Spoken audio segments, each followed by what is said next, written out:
मुख्यमंत्री भजनलाल शर्मा ने बंजारा समाज को लेकर बड़ी बात कही है। उन्होंने कहा कि जैसा व्यापारिक कौशल बंजारा समाज के पास होता था वैसा कहीं भी नहीं होगा।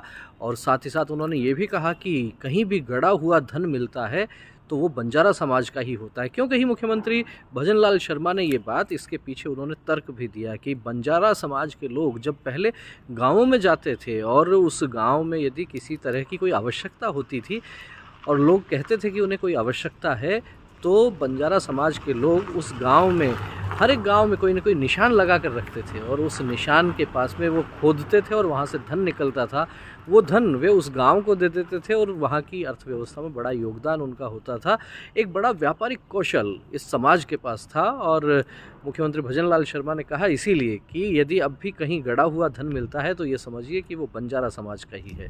मुख्यमंत्री भजनलाल शर्मा घुमंतु विमुक्त अर्ध घुमंतु समाज के एक कार्यक्रम को संबोधित कर रहे थे और उन्होंने ये भी कहा कि मुझे पता है घुमंतु समाज के पास में यदि व्यापार करने के लिए जाते हैं तो बैंक से लोन चाहिए, उनके पास कोई कागज़ नहीं है, उनकी गारंटी मैं दूंगा। बड़ी बात कही मुख्यमंत्री भजनलाल शर्मा ने। उन्होंने कहा आप अपना व्यापार कीजिए, अपनी योजना आप बनाइए, बैंक में आप आवेदन कीजिए, आपको गारंटी की चिंता करने की कोई बात नहीं है, आपकी गारंटी मुख्यमंत्री भजनलाल शर्मा देंगे। बड़ी बात उन्होंने कही बंजारा समाज के लिए, घुमंतु समाज के लिए। उन्होंने कहा कि घुमंतु समाज के लिए पट्टे वितरित करने का काम भी राजस्थान सरकार कर रही है। कुल मिलाकर समझा जा सकता है कि एक बड़ी बात बंजारा समाज, घुमंतु, अर्ध घुमंतु और विमुक्त जातियों के लिए मुख्यमंत्री भजनलाल शर्मा ने कही है।